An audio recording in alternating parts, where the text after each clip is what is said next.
person.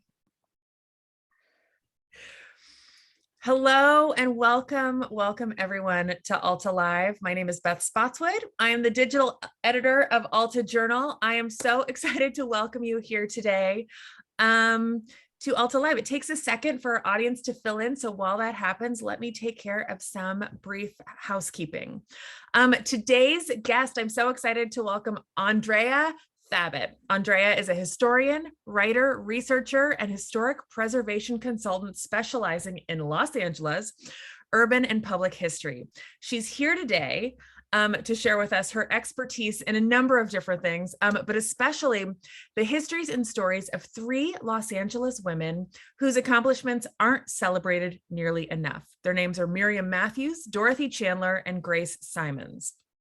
We're going to ask for your suggestions. We're going to go kind of through their histories, and we're also going to ask for your suggestions of California women, living or otherwise, who deserve more recognition for their efforts and brilliance. I'm sure there are thousands of those women, but we'd like to kind of hear from you. We might use some of these crowdsourced suggestions for future articles, online posts, Alta newsletters, or Alta Live events like this. Our audience always comes with great ideas, so we're tapping into that today, and we'd love to hear from you. Before we begin, in case you're unfamiliar with Alta, Alta Live is the digital interview series we do here at Alta Journal. This is a sneak peek of our new issue. Talk about a California woman who made the covers. We have a big special section devoted to the late Joan Didion. We also host the California Book Club. Our next guest is Michael Conley. What? So exciting. Our focus is on California and the West. If you like what we do here today, I hope you will check us out at altaonline.com. If you're an Alta Live regular and have been coming and don't yet get the magazine, I have a special deal for you. We're offering Alta Live viewers 25% off our $50 annual price. So you'll get 4 issues. You'll also get what? A fabulous tote bag. This is our California Book Club tote bag. I am a parent and it holds everything you might need. So with that, please use the Q&A button at the bottom, both to share your ideas for brilliant California women we should know more about, as well as ask questions for Andrea. We're going to chat for about 30 minutes and get to as many questions of your questions as we can. This interview will be recorded as usual and posted to altaonline.com later this afternoon. We will shoot you an email with a link to that video, as well as any other women stories, important links we talk about today. So keep an eye out for that email later this afternoon. Let's get the chat started. I always like to ask where everyone is zooming in from today. So please pop that into the chat. Make sure it's sent to everyone. I'm up here in Novato, California. In Northern California, Andrea and I were just discussing a one-sided rivalry between Northern and Southern California. Andrea, where are you today? I am in Studio City in Los Angeles. Yeah, Southern California, where we don't really care about the rivalry. Right. Yeah, we get it. Sure you don't. Thank you so much for joining us. Andrea came to us at the suggestion of Bill Deverell, who is a brilliant historian that we worked with so many times, both in the magazine and for Alta events. And so I'm really excited to welcome a California woman here to talk about California women. Now, before we begin, we're going to go in alphabetical order, which means we're starting with Dorothy Chandler. Before we begin, are you a native Angelina? Mm-hmm. Born and raised in Los Angeles. Technically born in a hospital in Burbank, but close enough. And born and raised here. Yeah. I mean, I live in a mile from the house I grew up in. Really? Yep. I can walk to my high school still from here, where I live now. You can't call someone from LA like a townie, though. You're not really a small town girl. No, you cannot call me a small town girl. I'm a city girl, a big city girl, but I did leave for a time and live in other places. So, I did explore other options. Well, welcome to everyone who's tuning in from around California, Vancouver, Hawaii, a lot of San Francisco. Hi, a lot of LA. Hi, Cupertino. Hi, Mark and Cupertino. All right, so let's start. I'm going to share my screen so we just have a little visual. And hang tight, share screen. All right, so let's begin with, if we may, Dorothy Chandler. There she Andrea. is. There she is. There's the fabulous Dorothy Chandler. Looks great. Um, Before I launch into Dorothy Chandler, I just want to say that these women, what I love about them is that all three women were trailblazers. They were operating in these spaces of where women's activism or leadership was accepted, but they were pushing the boundaries of what they could do within those spaces of culture, of leisure, of education. And that's what I really love about them. What they have in common is they were all sharply intelligent, they were well organized, they were imaginative, and they were really passionate about their goals.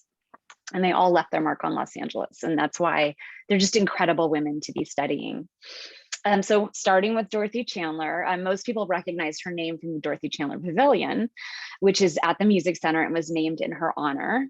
She was arguably the most powerful woman in Los Angeles in the 1950s and 60s. She was an aristocrat of sorts. She was a staunch Republican. She was a UC regent. She was a philanthropist, and she was a powerful society queen. She was born in 1901. And grew up in Long Beach. Her family owned Buffum's department store. She was a Buffum. And she graduated high school in 3 years as valedictorian. She went to Stanford University, where she met her future husband, Norman Chandler. And he was the future publisher of the LA Times. So after raising 2 children together with Norman in Los Angeles, she kind of felt a little bit lost.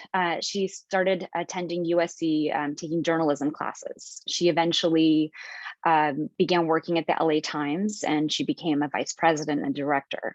But what she's really known for, and what she considers the greatest achievements of her life, are her philanthropic and cultural achievements. Just to also describe who she was, what she was like. She was tall and athletic. She was very confident. She was charming. She was fiercely competitive, especially against men, which I just love. And she was not the kind of person that you could really say no to, partially because of who she was and her personality, and also because she was part of the powerful Chandler family.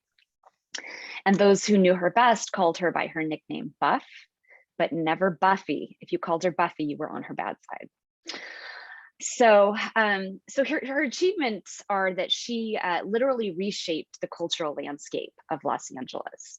In 1951, she famously saved the Hollywood Bowl from a financial crisis. And she did this by drawing together a cultural coalition, what I call a cultural coalition of people in support of the arts. She managed to put the bowl back in the black. She put the bowl on the path to financial security and kind of revamped the bowl into the place that it is today, that we know and love. So it was a really big moment for her, but it wasn't her crowning achievement. Her crowning achievement was that she led the campaign to build the LA Music Center in downtown Los Angeles. What she did was she convinced the LA County Board of Supervisors to donate land that was in the LA Civic Center, like the government center where City Hall is, what is now Grand Park, and where the DWP building is. And she pledged to raise half of the music center's $34 million cost in private donations, which was unheard of at the time. So she used the same cultural coalition that she built with the Hollywood Bowl, and launched this path-breaking fundraising campaign with the help of a large army of women volunteers. And she exceeded expectations by raising $18.7 million in private donations. And there's these really great stories about her fundraising that she really exasperated people around her because she was so demanding and relentless. She once received a check in the mail for $25,000, and she knew that the person who donated it could afford more. So she called him up on the phone and she said, $25,000? We're not talking about that small of a donation. And she was also the CEO of the project. So she was the leader of this group of people. She was overseeing architectural plans. She ruled over these meetings with an iron fist. She wore a whistle around her neck at board meetings. And if she felt like the discussion was getting out of hand, she used it. One man told a journalist that a meeting with Mrs. Chandler was like a meeting with Mr. Khrushchev. you sit around a table and she makes the decisions. So it's these great stories of her just really being determined and feeling like she always knew best. And her fundraising finesse became legendary. She landed on the cover of Time magazine in 1964. And it praised her civic citizenship. And they said it was the most impressive display of virtuoso money raising in the history of US womanhood. And so she's this important figure because she really helped reshape downtown Los Angeles physically and symbolically. The Music Center became this kind of, you know, like what did they call it? The Greek Pantheon or Parthenon, the Parthenon of Los Angeles at the top of Bunker Hill, having this beautiful music center. And it was like the symbol of the city's cultural arrival, in a sense. So that's what she was known for, and that kind of put LA on the map and became kind of thrusted into the big leagues of American cities in the 1960s, along with getting the Dodgers to LA. That was part of it. So that's Chandler. That's Chandler. Here's while we're here, let's play from the current slide. This is it. Now, I think of the Dorothy Chandler Pavilion as a Northern Californian. I know of this exclusively. The only reason I would know Dorothy Chandler is because the Oscars were held here throughout most of the 80s, mid 90s, and then 1999. So kind of like peak Oscar time. We actually in our past issue had a story about like, are the Oscars still relevant? And at the peak, when America really, really tuned in and cared about the Oscars, they were held here at the Dorothy Chandler Pavilion.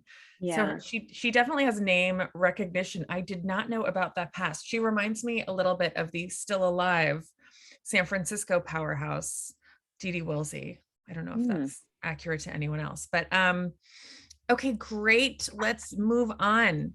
Miriam Matthews. Oh, Miriam Matthews, she's incredible also. So I've just begun researching Matthews. I'm not an expert by any means about her, but I can tell you what I do know about her life and her contributions to LA. Let me start with a little background. She was born in 1905 in Pensacola, Florida.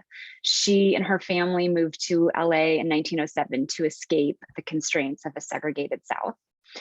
She was well educated, just like Chandler and Simons. She attended UCLA and UC Berkeley. She had a degree in Spanish and in librarianship.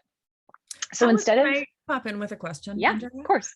In terms of these women being educated, having college educations at that time, I mean, I assume that was very rare. Neither one of my grandmothers who were of this era managed to achieve that. Yeah, well, so Matthews was, let's see, they were all born about the same time and would have attended college. I don't know. I feel like you could have a debate about it, whether or not it was common. Less common for a Black woman to be attending college, but I think it was more common than we think it is. But, you know, they always make this joke about women who attended college were looking for their MRS degree, right, you know, to find a husband. And so maybe there were a lot of women that were maybe less serious about what that college education was going to mean because they didn't really plan to use it for a career. Miriam Matthews clearly did. Dorothy Chandler cared about education. She cared very much, and she became a UC regent. And Simons, I mean, they all used their education in careers and in philanthropy as well. So I don't know. I think we could have a debate about it. Maybe other people want to chime in about that. Okay. All right. But it's a great question. Yeah. So she, instead of becoming a teacher, which was a very common job for Black women at this time, she became California's first certified librarian and the first Black woman to work, or Black librarian to work at the LA Public Library. And this was in 1927. She had a 30-year career at the public library.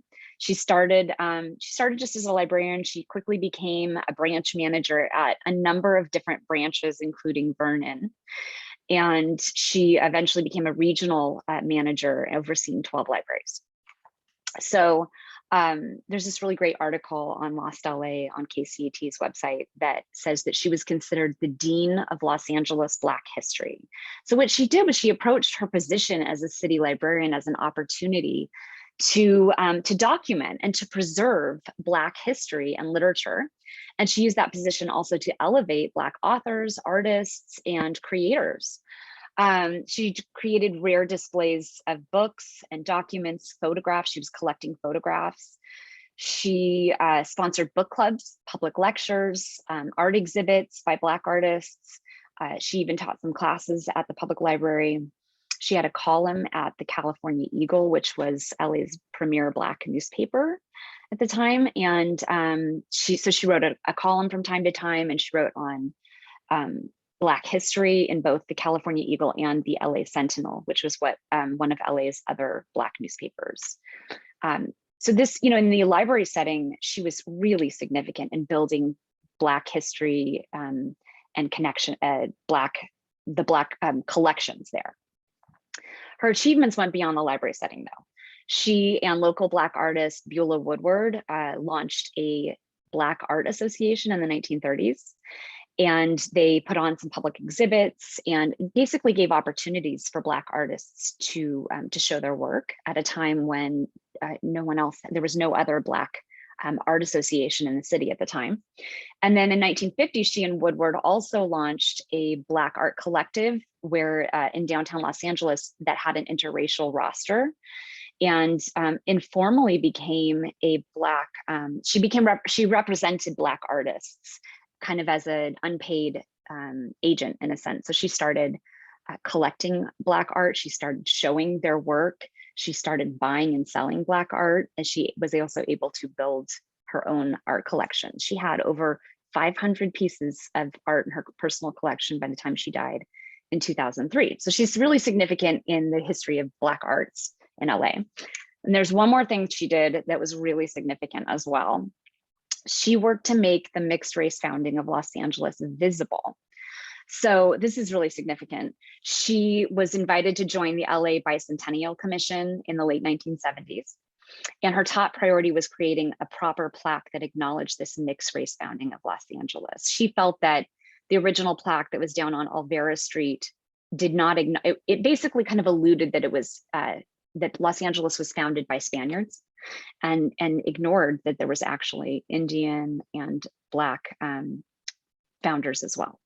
So the plaque now is now there. It was installed in 1981, and it acknowledges the 44 men, women, and children who founded Los Angeles it has their name, their age, their gender, and their ethnicity in it. So that's also really significant. That is very significant. I did not know. That's great. Yeah.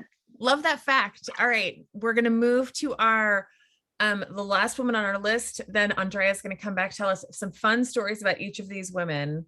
And then we've got some suggestions already in the Q&A. Please kind of fill them in, folks, of your suggestions for California women whose stories we do not know. All right.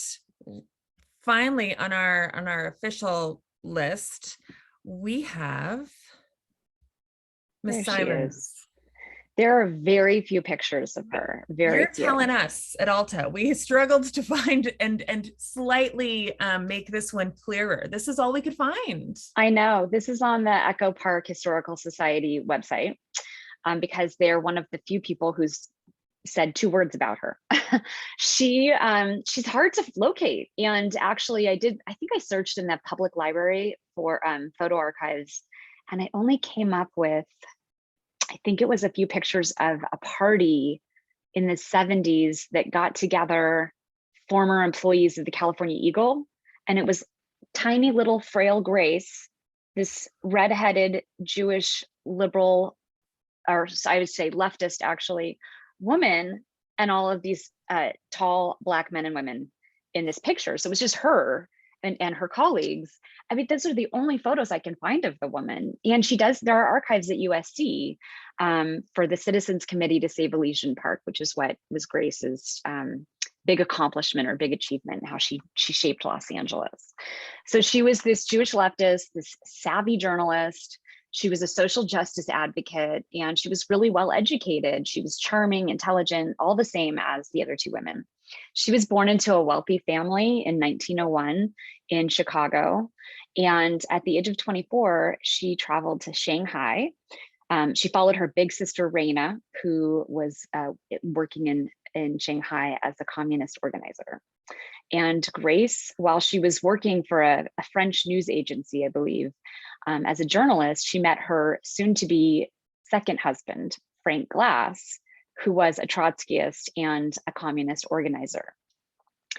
And eventually they settled in Los Angeles by way of New York. They ended up in Los Angeles and they moved into a little house on Morton Avenue, 2 blocks from Elysian Park. And Grace began working for the California Eagle and then the LA Sentinel. She was a reporter.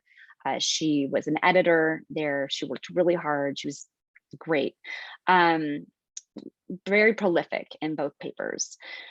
She launched the Citizens Committee to Save Elysian Park in 1965 when the LA City Council voted to build a convention center in the park's most popular valley where the Avenue of the Palms is, and the Grace Simons Lodge, which is now named after her. So if you've been to Dodger Stadium, you could drive, it's very close to where Stadium Way is, where you can drive through the Avenue of the Palms, and it's this beautiful spot. It was the park's most popular valley. And so Grace lived 2 blocks from there. She heard this and immediately started organizing to stop this construction. So she launched this well-organized and inventive campaign that was successful. It took about 18 months. And this committee had 2 goals. First, protect the park from any imminent threats.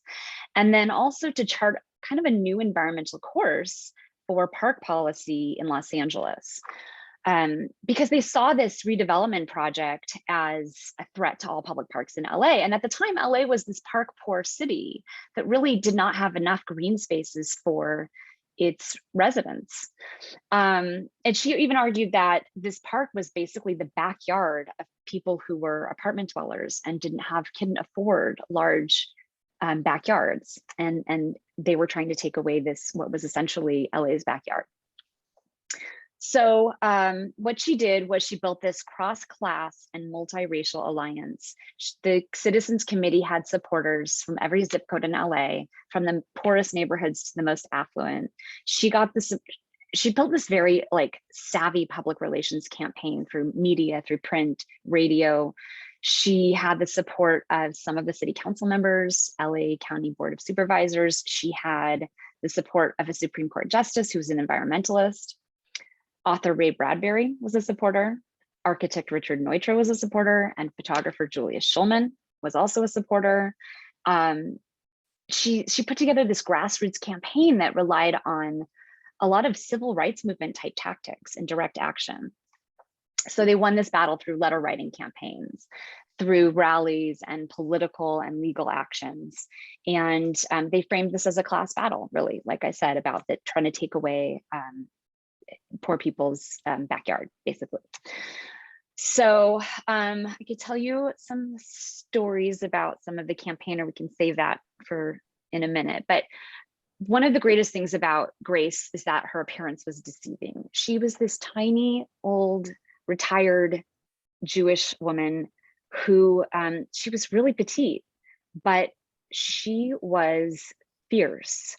Councilman Edmund Edelman said that when Grace spoke, everyone listened and they were all afraid of her. She was relentless. She was unapologetic. She was charming.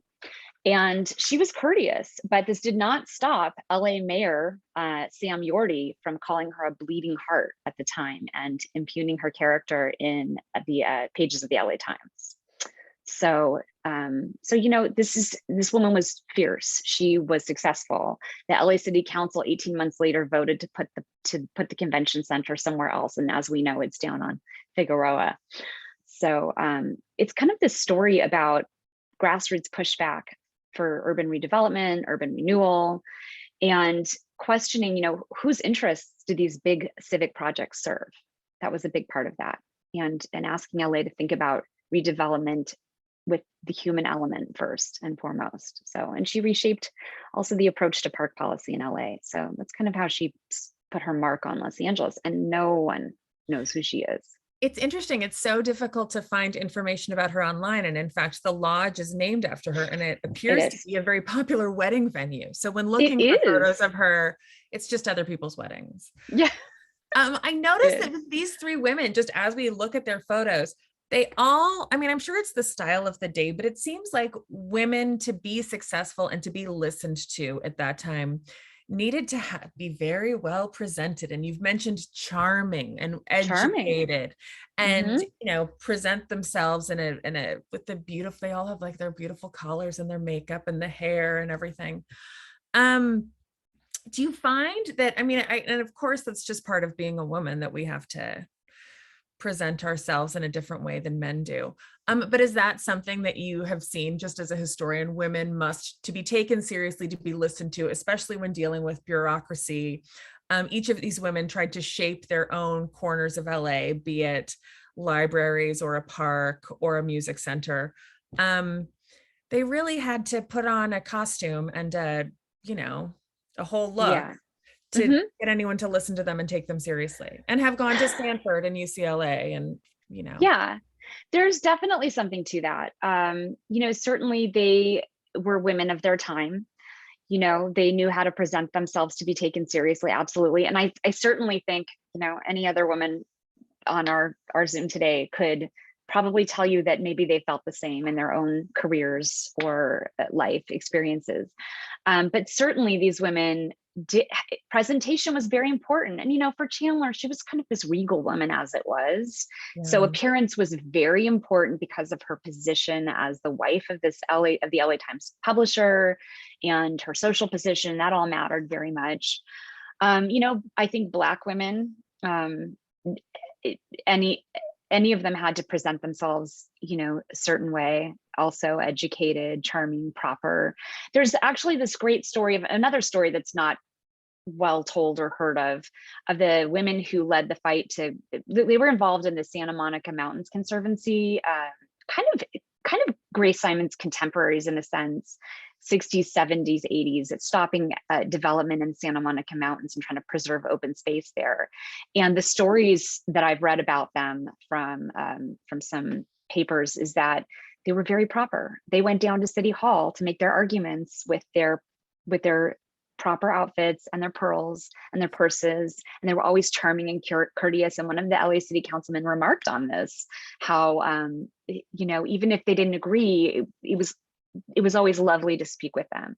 And Dorothy Chandler, she always wrote handwritten notes to thank people for their donations, which was really significant, like proper etiquette, that she understood how important and how meaningful it was to write these handwritten notes from Dorothy Chandler herself. She understood that impact, and also cared very much about that kind of etiquette too. She just seems like she was on a completely different social Oh, she was. tier Oh, she than everyone absolutely else. was. Absolutely. Whereas our other two women that we're discussing today, Ms. Simons and Matthews, kind of were a little bit more of the people. Yeah, of the people. They were just ordinary women in Yeah. their niche, in their world, in their career, making waves. I think let's get to some audience questions. Jessica asks such a great question. As cities are having conversations about, oh, someone is late, yes, there will be a replay. As cities are having conversations about renaming monuments and spaces, are women represented enough in LA monuments? And can you name some women who deserve this recognition? Well, I thought our audience was going to name everyone who deserves this recognition. They are. Well, But first of all, does LA do a good job of recognizing women? Each of these women have some place named after them. But can you talk a little bit about, LA's recognition of women and where that could be improved upon? Well, if you ask me, which you have, women are not recognized enough in the history of Los Angeles. If you're actually, if you're a historian or you're reading on LA history, you're going to see women's names sprinkled throughout, but you're not going to see a lot of biographies or, a lot of time or pages dedicated to the women who built Los Angeles.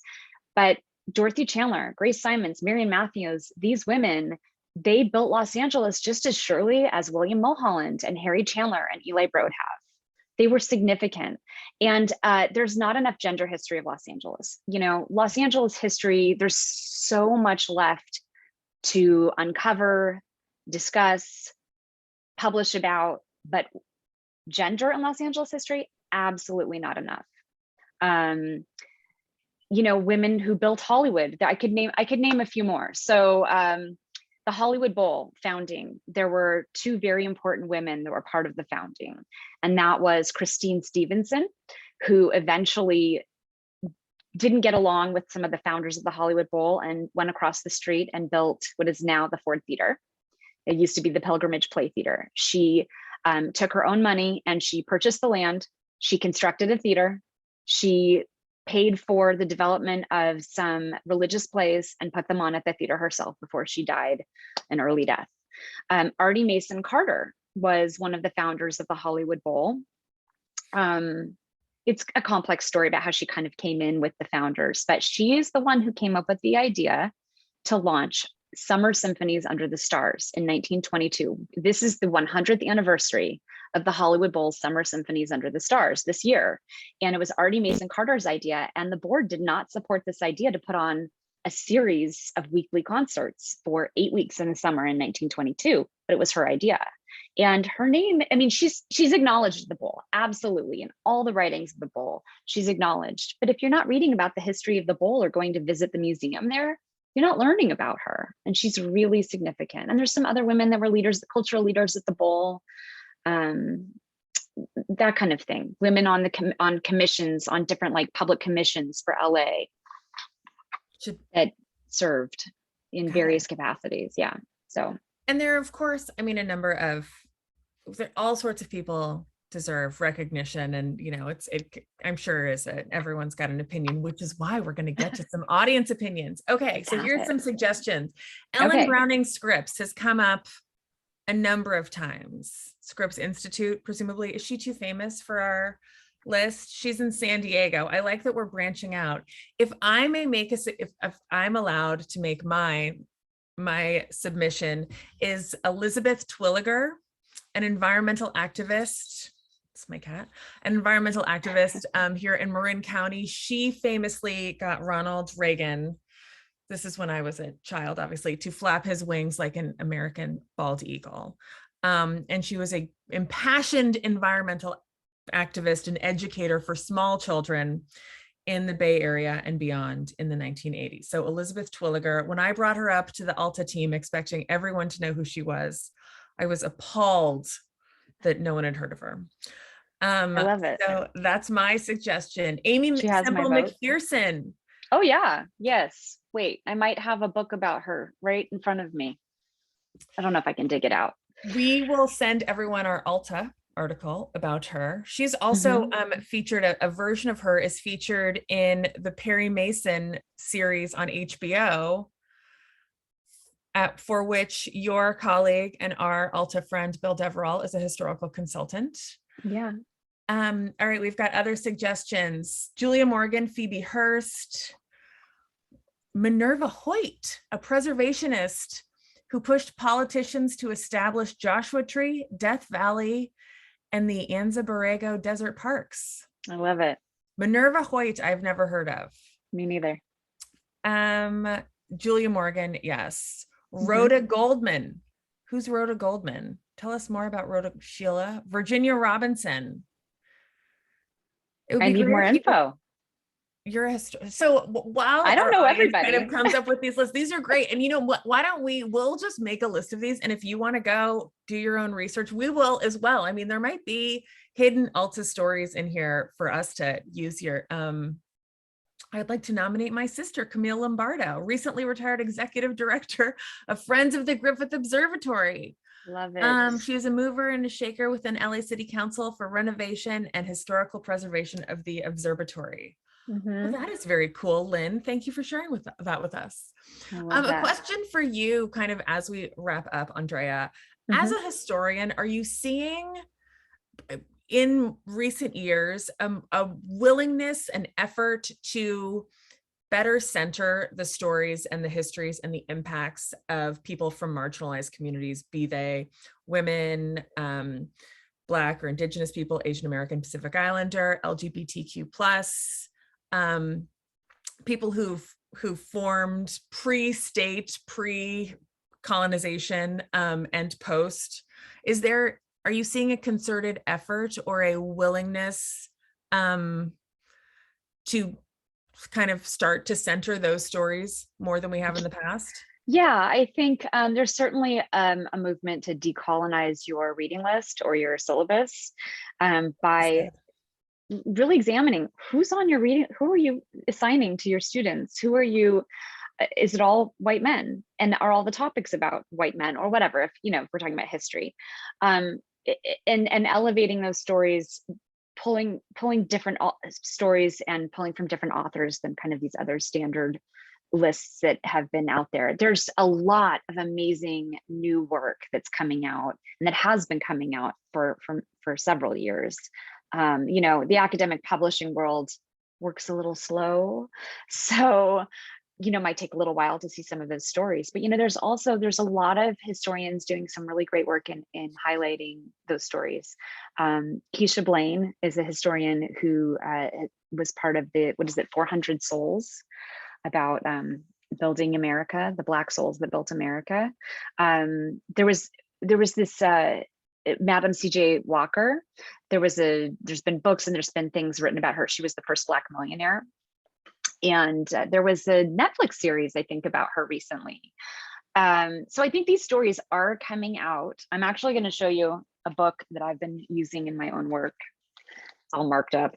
South of Pico, which talks about Miriam Matthews a little bit. This is by Kelly Jones, and this is one of the newer, it's African-American artists in Los Angeles in the 60s and 70s. I think there's a lot of work that's coming out. And if other people have other suggested readings, of course, please share them in the chat or whatever. But I think there's a lot of work coming out that is exciting to have, especially. And of course, I want to see more women, Black, Native American,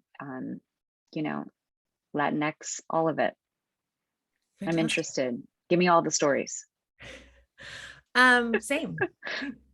Andrea, thank you so much for joining us today and starting this conversation, this gigantic conversation that we've spent half an hour on, and we can and should spend months on it, and we will continue it here at Alta Live.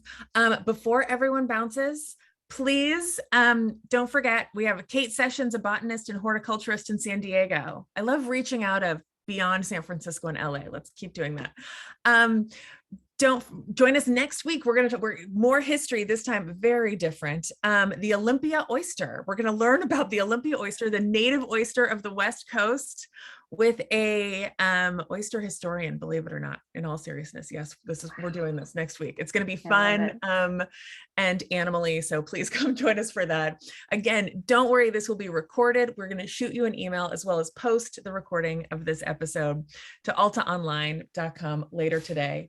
Don't forget, subscribe to Alta. We'd love to have you join us and get your rad tote bag. Andrea, it's been so much fun getting to know you. Thank you so much for having me. It's been great chatting with you. I love it. I could go all day. Okay, well, we'll continue the conversation soon. Okay. Thanks again, everyone, and take care.